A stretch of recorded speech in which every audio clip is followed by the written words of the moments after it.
Being with a narcissist can make you physically sick. That's what we're talking about today, y'all. How prolonged exposure to toxicity, to abuse, to being invalidated, to gaslighting, to all of that bad stuff can actually make you physically sick. A lot of people talk about the emotional stuff, but not necessarily physical. Of course, if you're new here, I'm Lee Hammock. I'm a diagnosed narcissist, and welcome to another episode of the Narcissist Code.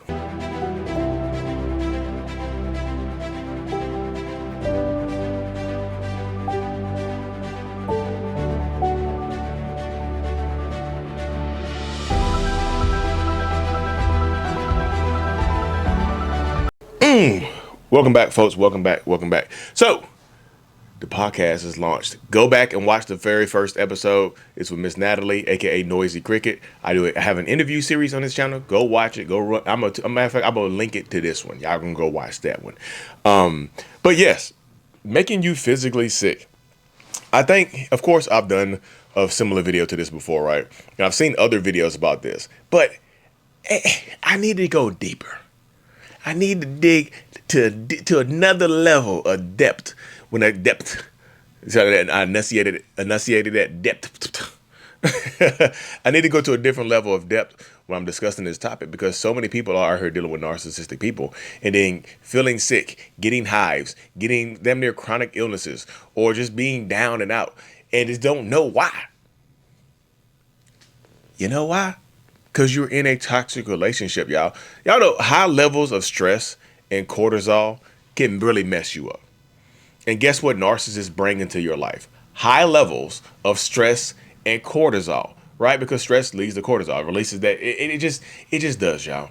So if you're dealing with a narcissistic person, a toxic person, this is probably going on right now. You're probably wondering why you're fatigued, why you're damn near you're losing weight, you're gaining weight. You're doing all this other stuff. It's damn near like you are really sick because you have this person. Your body cannot stabilize when you're always on edge. Like, especially, let's just say, think about this scenario right here.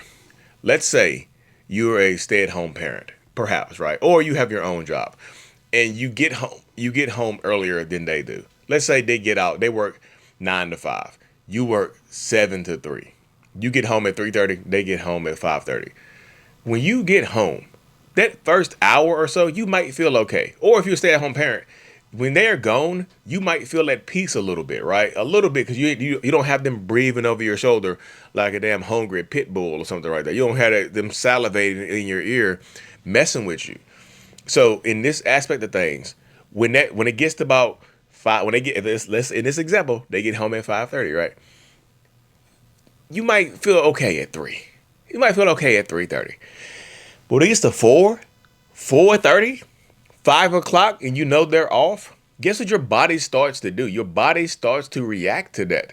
You're no longer at peace because you know they're on the way home. And what you don't know is what version of this person is going to walk inside of that door. This is what a lot of people struggle with right here, because you do not know what version of this person is going to walk through the door. And guess what? Not knowing brings you stress. If you don't know who the hell walking through the door, of course, you're going to be stressed out. Of course you are. Why wouldn't you be?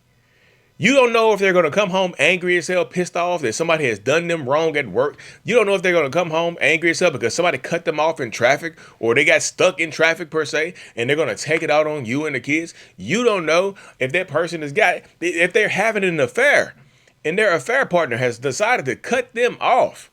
You don't know. So if you don't know this stuff and you're dealing with this type of person, of course it's going to mess with your mind. It's going to mess with you mentally. These are the type of things that do happen. These are the type of things that do exist. Like, I'm just telling you, when you're dealing with a toxic, narcissistic person, this is the type of stuff that will continuously happen. And it doesn't stop. Why would it stop? I gave you space to answer that. Why would it stop? I know a lot of y'all are hoping and praying that this stops one day, that this person just realizes that they're doing you wrong and they're treating you bad and you're getting physically sick or ill. And this situation right here, and like, they just don't stop it because they are still getting their needs met. You have to ask yourself that question right there. Why would they stop something when their needs are being fully met with you? That's a good question, isn't it? Yeah, I know you like, damn, you right, Lee. Why would they stop it? Yeah, that's something you have to ask yourself. Why would they stop doing something that benefits them?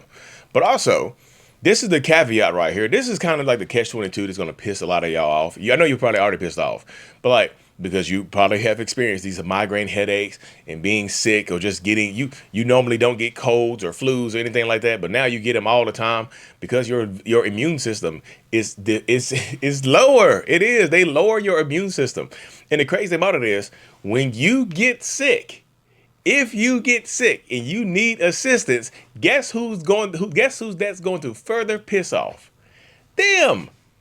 They're going to be angrier at you or angrier with you because of that right there.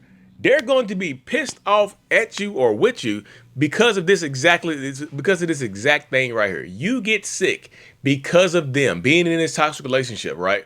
Because you're always stressed out. You get migraine headaches, so you can't do things around the house that you normally do. You can't do anything with the kids. You don't feel like you're in the mood to sleep with them or give them any intimacy or whatever because you're sick. You don't feel good. And guess what? That makes them angrier. So they get angrier at you. They yell and scream. Sometimes they put their hands on you, right? And guess what? That leads to more stress in your life. That makes you sicker. And the cycle gets worse. That's what you got to ask yourself. Why? You see what I'm saying? The cycle gets worse because once they get you sick, once you get sick from this toxicity, they still get angry because you're sick. That's a vicious cycle. Yo, that is damn near the most vicious cycle to be a part of. The most vicious cycle to exist in. It sucks being in a toxic relationship dynamic like this. It really, truly does.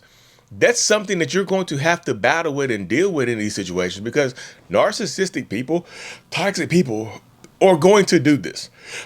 They just are.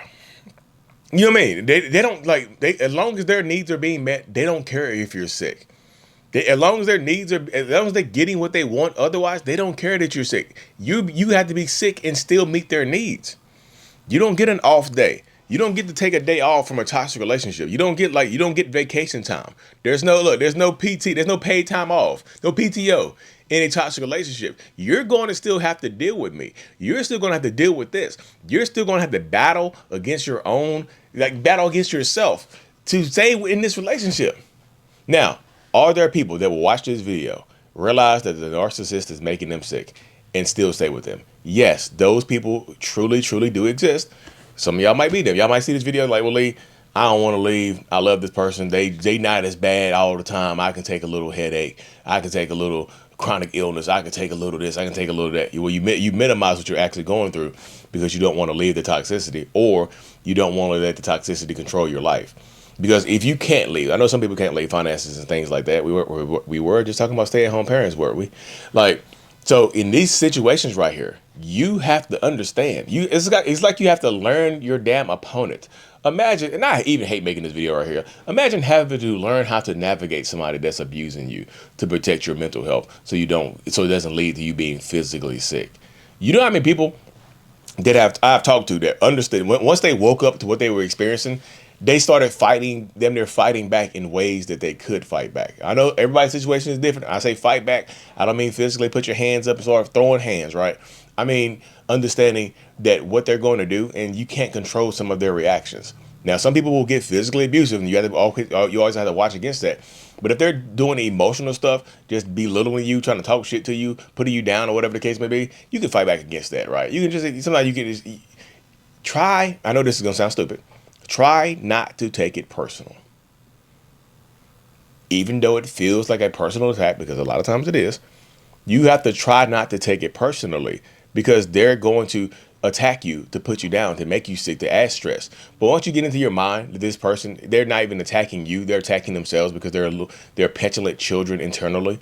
It helps you moving forward. It helps you relieve the stress a little bit. You're like, you know what? I used to take this crazy ass stuff that you're saying to me personally, but I know you don't even mean. I know you're not even talking about me. You're just trying to hurt my feelings because you are a petulant child, because you're a big ass grown baby, because you're pretty much a B word.